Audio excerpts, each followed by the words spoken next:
Je vais vous présenter comment fonctionne mon processus de sourcing session. Donc ça va se dérouler sur Factorio, que vous voyez du coup sur l'écran, et CoreDataHub, qui sera CoreDataHub, ça sera celui qui va revenir à peu près toutes les données. Du coup, on aura les données qui seront créées sur KeepServer, qu'on pourra modifier manuellement grâce à Client. Ensuite, on va récupérer ces données de KeepServer, on va les envoyer sur CoreDataHub. Une fois sur CoreDataHub, on pourra aller sur Factorio, ajouter un nouveau OPC, et ajouter l'OPCDA qu'on aura configuré avec CoreDataHub. Et après, dans Factorio, on pourra mettre tous les actionneurs et tous les capteurs pour faire entrée-sortie. Ensuite de ça, on verra comment j'ai fait la base PHP-MyAdmin pour récupérer les données de Cogent et les mettre sur mon Pro 4.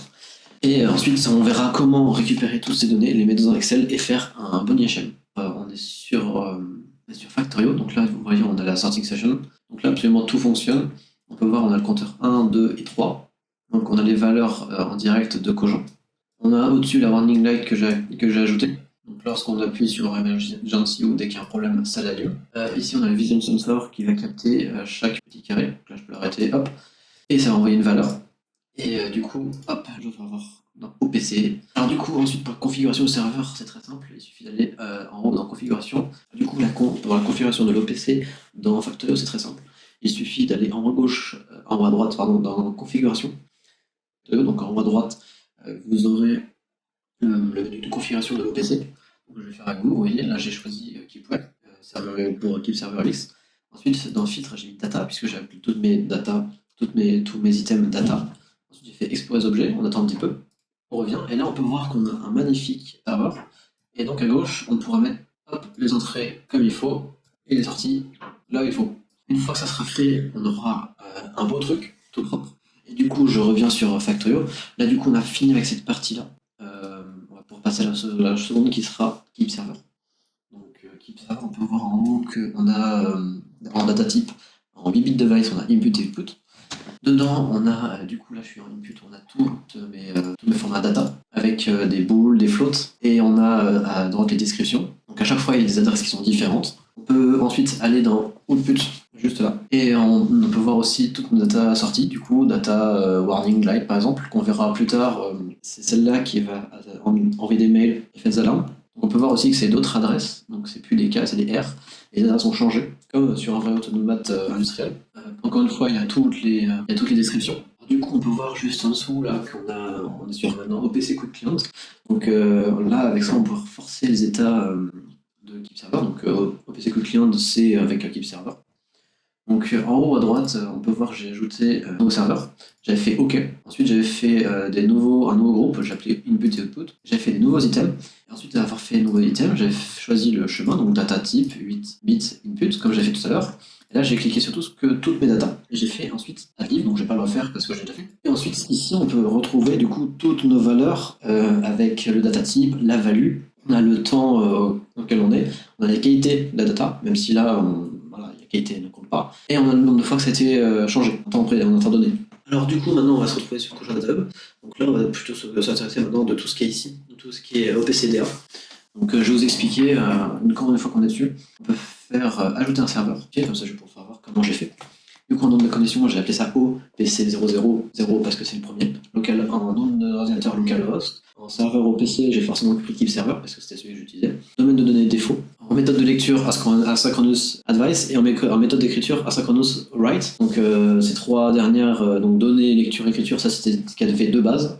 Moi, tout ce que j'ai eu à faire, c'est nom d'ordinateur, donner un nom, et pour le serveur OPC. Donc une fois que j'ai fait ça, j'ai pu faire rechercher tous les serveurs. Donc là, ça m'a fait un statut, et ça m'a dit, vous pouvez voir, server looping. Donc en gros, on regarde si le serveur est actif. Donc ensuite, je vais faire afficher les données pour voir si OPC et mon Cogent est bien connecté ensemble. Alors du coup, ce que j'ai fait, c'est que juste ici, j'ai cliqué sur défaut. Une fois que j'ai cliqué sur défaut, j'ai repris encore comme d'habitude mon chemin pour trouver ma data. Donc là, j'ai pris dans input, j'ai pris data auto. On peut bien voir que le data auto est bien à 0. Donc là, je vais changer la valeur dans Factorio. Donc là, du coup, on peut se retrouver sur data auto. Donc là, on peut bien voir que c'est à 0. Si là, on peut voir aussi dans mes inputs que ma data est bien haut. Et quand on est sur OPC Quick Client, on revient aussi qu'on est également sur la 0 qui a été changée une seule fois depuis le démarrage. Donc maintenant que je suis sur Factorio, je vais pouvoir me déplacer et aller sur le panneau de contrôle, maintenant que j'ai configuré tout mon serveur. Et je vais faire avec le petit bouton auto.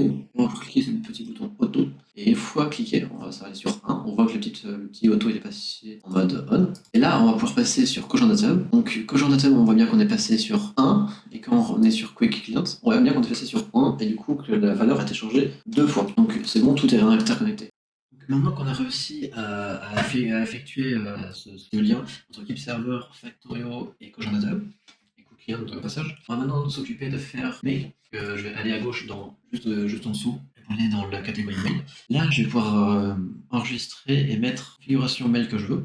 Donc là, je vais utiliser une adresse mail La Poste, une adresse mail Albert Scholl, mon collègue, puisque les adresses La Poste sont plus faciles à utiliser avec Cogent Datum. Du coup, en mot de passe, alors nom d'utilisateur, non. En adresse expéditeur, j'ai mis la même chose. En port, j'ai mis 465 et en serveur SMTP, SMTP pour laposte.net. En sécurité, toujours utiliser le SSL, échec si indisponible, pour que ça fonctionne bien. Et accepter les certificats non valides ou non imprimés. Et ensuite, il faut activer les événements SMS et mail. Ensuite, on fait configurer. Donc, on peut voir du coup que j'en ai déjà un. Je vais le prendre et je vais vous faire voir. Donc, en récipient, j'ai mis du coup l'adresse mail que j'ai créée avant. En sujet, du coup, en assujetti, il y a Cogent Datum. Comme ça, je vais pouvoir savoir si au cas où il y a d'autres systèmes que Cogent Datum, qu'est-ce qui me communique. Ensuite, encore, j'ai utilisé du coup, et j'ai mis la machine est en défaut. Évidemment, on pourrait aussi faire en sorte que les valeurs soient différentes. Par exemple, si la machine a un court-circuit, on pourrait le mettre. Si la machine n'a plus de palette et a besoin de palette pour replatiser, on peut faire. La machine a besoin d'un opérateur, par exemple. Donc, ensuite, on peut aller dans les triggers. Là, on peut voir que dans les triggers, j'ai utilisé changement de paix ici. Et là, j'ai repris comme d'habitude tout notre circuit. Donc là, avec le data auto. Donc moi, j'ai choisi pas une entrée, j'ai choisi une sortie. Donc c'était la warning light. Puisque, imaginons, imaginons que ce soit une lumière qui soit reliée à un fil et que le fil venait être coupé, alors ça activerait la lumière qui activerait tout un tas de choses. Alors du coup, moi j'ai utilisé Data Warning Lights puisque c'est une sortie. Je trouve que c'est plus facile à configurer une fois dans un serveur ou une fois dans un automate. Du coup, en valeur, j'ai mis 0. J'ai rechoisi en cliquant sur le petit plus tout le chemin. Ensuite, j'ai dans conditions. Dans conditions, il faut cocher la première case et mettre le même chemin, faire plus pour récupérer à droite de OPC. Égal et 1, ça peut être 2, 3, 4, mais là, dans ce cas-là, c'est 0 ou 1 puisque c'est un format booléen de data. En bas, dans expression, on peut voir que Cogent a automatiquement transcrit ce que j'ai fait, donc le fait que j'ai coché égal à 1. Ça m'a converti ici. Ensuite, j'ai fait créer à droite et ça m'a créé ma condition de mail et ça m'a envoyé un mail dès qu'il y a besoin. Donc là, je peux faire terminer. Et donc, pour un test, voilà, je vais vous faire voir. Ça, c'est mon adresse mail pour Sorting Station, pour exclusivement cette machine-là. Et ça, c'est l'adresse mail qui regroupe toutes les usines, ce qui permettrait, si on a plusieurs usines et plusieurs moyens de communication, de tout rassembler ici. Donc, imaginons, il y a une panne électrique. On pourrait dire, une fois que la panne est tombée, tiens, Sorting Station est en panne. Attention, pallettiseur en panne. Et attention, transformateur mis en pause. Et une fois que le courant est revenu, attention, pallettiseur, il est revenu, il fonctionne. Par contre, il y a besoin d'un opérateur parce que il y a besoin de configurer autre chose. Attention, la machine Sorting Station, tout s'est bien démarré. Ou attention, le transformateur ne s'est pas redémarré et il y a un gros souci. Et du coup, là-dedans, on pourrait regrouper tout. On pourrait mettre des libellés usines, non usines. Imaginons un boîtier qui soit en dehors de l'usine. Et du coup, ici, on voit pour l'instant qu'on n'a pas de mail. Et pour faire le test, je vais aller dans Factorio. Je vais cliquer sur Emergency. On voit en haut que la petite lumière est activée. Je vais dans mon mail Sorting Station, je vais mettre à jour. Hop, j'ai reçu le deuxième message. Attention, la machine est en défaut. Et là, quand je regarde ici et que je mets à jour, hop, le troisième mail, Sorting Station, qui a retransféré à les mails IT machine. Là, attention, la machine est en défaut. Donc grâce à ça, ça permet d'avoir un suivi de notification de chaque machine. Alors du coup, à gauche, je vais me retrouver à prendre la catégorie base de données. On va venir la configurer. Donc moi, comme j'en ai déjà fait une, je vais cliquer dessus pour vous faire voir. On peut voir que dans l'assistant en DNS, on choisit bien un MySQL OBDC 8.0 ANSI Driver.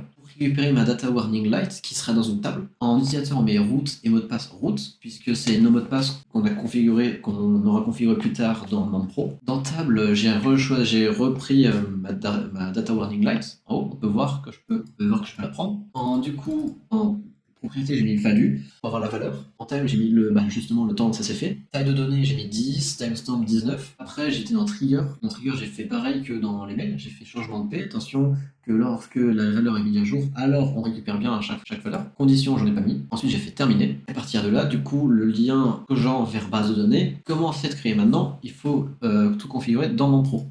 Donc moi, j'avais un problème, c'est que dans mes ports, Apache, c'était inversé avec NGINX. Et les ports SSL, par contre, n'ont pas bougé. Du coup, j'avais pas spécialement compris. Et heureusement que monsieur Pascal Vrigna était là pour m'aider. Sinon, j'aurais pas pu continuer. Donc ensuite, on vérifie bien qu'on est en localhost pour le hostname. En IP adresse, on met une étoile pour avoir quelque chose qui change. En port, on met bien 82 puisque c'est le port Apache qu'on a vu précédemment qui m'avait causé du tort. Ensuite, on peut voir à gauche que moi c'est déjà lancé. Faire web start. Là, une page s'ouvre pour aller sur la page de membre. Là, on peut voir, on retrouve notre mot de passe et notre identificateur route qu'on a fait tout à l'heure sur CogentData. En port, on voit 3306 qui nous sera utile plus tard pour Excel. Et on voit en host, localhost. Donc ça, c'est ce qu'on a mis avant. Donc je clique dessus et là, ça m'emmène sur une page où j'ai absolument toutes mes bases de données à gauche. Parce que celle qui m'intéresse, c'est base de données Factor.io que j'ai créée. Là, on a du coup une table. Donc je vais cliquer dessus. Et là, on peut voir qu'on a affiché en 25. Je vais m'afficher en 500 puisque je l'ai fait quand même pas mal de fois. On a une sauvegarde de chaque fois où le bouton a été pressé. Donc on peut voir que ça, une des dernières fois que ça a été fait, avec ça, on a une sauvegarde complète de quand est-ce que ça a été fait, pourquoi ça a été fait. Et en gros, c'était quoi le problème? Ça permet de sauvegarder à quelle heure le problème est survenu, en prenant évidemment le data warning light. On avait quelque chose à changer, du coup, avant, j'ai expliqué qu'il y avait 2-3 trucs à changer, et en fait, c'était dans les exports. Puisque pour l'exporter sur un Excel, il y avait deux méthodes. Soit en CSV, ergo, on a récupéré un fichier CSV qu'on a mis sur Excel, que là, c'est pas spécialement beau, puisqu'à chaque fois, il a fallu qu'on aille sur Membre Pro, on exporte le fichier, qu'on le mette sur Excel, et du coup, rien n'aurait été automatique. Et nous, ce qu'on veut, c'est le maximum d'automatisme. Alors aussi, en haut, dans les options en opération, la table, c'est Data Warning Lights. On dit bien que je veux mover ma base de données à Warning Light. On dit bien que je veux mover ma Data Warning Light dans la base de données. On dit bien que le stockage, c'est de l'InnoDB, que la caution, c'est en UTF-8 General CI, et que le format, c'est en Dynamics. Sinon, sans ça, on a déjà essayé avec Mathis Suetz et monsieur Albert Schall, et ça n'a pas fonctionné. Donc du coup, là maintenant, on peut se retrouver sur notre IHM. Donc sur notre IHM, j'ai fait du coup une page logging avec plusieurs membres. Donc moi, je me connecte du coup en tant que user Arthur et mot de passe. Je peux faire login. Et là, quand je fais login, on va m'afficher absolument toutes les pages quand je suis en mode admin. Donc en haut à droite, on peut voir que ça me met bonjour admin Arthur, comme je suis un utilisateur admin. Donc là, on arrive sur l'accueil. On peut faire évidemment logout pour sortir. État sortie, état entrée, page d'accueil et page d'aide. Dans la page d'aide, on a toute une aide pour comment utiliser Excel si on a un problème avec l'HM, etc. Même si les commandes sont extrêmement simples, j'essaie de faire le plus simple possible. Et on peut voir que j'ai fait quelque chose de très simple, c'est que j'ai repris exactement la même image que dans Factorio. Et donc j'ai mes sorteurs, mes convoyeurs, mes stop blades et mon interface. Et à chaque fois qu'on clique dessus, ça nous emmène sur l'état sorti de ça. Donc là, on peut voir que dans l'interface. Alors avant, il faut que je dise que moi j'ai un problème personnellement avec Excel, ce qui fait que dès que je veux mettre à jour la base de données entrante de Cogent, mon Excel a 7 chances sur 8 de planter. Ce qui fait que je ne le fais pas parce que sinon, généralement, mon ordinateur même plante en entière. Et du coup, on va se contenter des refs, même si j'aurais bien aimé que ça fonctionne. J'ai tout tenté, j'ai essayé de désinstaller, réinstaller, ça ne marchait pas. Même sur LibreOffice. Donc j'ai quand même fait le travail. Si vous laissez sur votre poste, ça marchera, c'est sûr. Mon poste, je ne sais pas pourquoi. Alors du coup, on va avancer, on est sur l'état de sortie interface, comme on a cliqué sur l'interface, donc on peut voir qu'on a la starting light, la stop light, la reset, le warning light, le compteur 1, 2, 3. On a les adresses, on a dans la première case, hashtag ref, la grosse case, on a l'état, et en dessous, dans les cases qui sont grisées, on a l'état, si c'est 1, on, si c'est 0, off. On nous dit si la lumière est éteinte ou allumée. Ensuite, on peut retourner état des sorties. On va aller voir sur les sorteurs, tiens. Les sorteurs, c'est ce qui va permettre de trier les colis, ce qui va faire le mouvement. Donc on va voir en haut les turns et en bas les belts. Donc les belts en bas, c'est les convoyeurs qui sont sur les turns. Et donc comme avant, on a les adresses, on a l'état et on a le on ou off. Quand on retourne dans l'état sortie, on peut aller sur stop blades et là on voit du coup le convoyeur d'entrée, le convoyeur de sortie et on voit le petit arrêteur de colis. Alors ensuite, on peut retourner sur notre page d'accueil, on va aller dans état des entrées et du coup là je peux faire voir que dans les entrées il y a l'AT exit, le sensor donc qui capte le nombre de c'est quoi le colis, donc de 1 à 6. On a l'emergency stop, le auto ou le manuel, le start stop et reset et encore une fois avec les on ou off évidemment. Donc là c'est la vue qu'aurait un utilisateur. Là moi comme je suis administrateur, en bas je peux défiler et j'ai la page membre. Donc dans les membres on peut voir que j'ai un admin avec admin 39, on peut voir que lui c'est un administrateur. On peut voir que utilisateur 130 avec 123 c'est un utilisateur, que Vrigna c'est un un utilisateur et que Arthur c'est un admin. Évidemment, ce tableau je l'ai mis à 10, mais si on voulait, on pouvait en faire jusqu'à des milliers de cents. On peut voir aussi qu'en administrateur, j'ai accès à la base de données. La base de données que je récupère évidemment de CoGen.Dateum. Donc ici, j'ai mis la désignation avec un tableau qui fait que là, je peux faire rechercher. Si on a un grand tableau avec beaucoup de données, on peut faire rechercher, imaginons, auto. Et là, ça va mettre tout ce qui est en rapport avec auto. Donc on a la désignation, la fonction, le repère le repère, j'ai utilisé la même chose, sauf que j'ai enlevé le data. On a l'adresse, le type de la data, le mnémonique, l'item OPC, le nom de l'item OPC. Ensuite, on a la description. Et comme tout à l'heure, comme j'ai un problème avec Excel, j'ai HTMF. Normalement, il y aurait 1, 2, 3, ou pour les compteurs, ça le montrait. Et pour le vision, ça montrait de 1 à 6. Donc, comme on est dessus, on peut voir qu'en haut à gauche, on peut également se déconnecter. On a le client, le nom du client. On peut retourner à la page d'accueil. Toujours, on a le bonjour admin Arthur. Et ensuite, on peut aller dans base de données Factorio Data. Donc ça, c'est la base de données qu'on récupère de PHP MyAdmin grâce à Monfo et grâce à Cogent.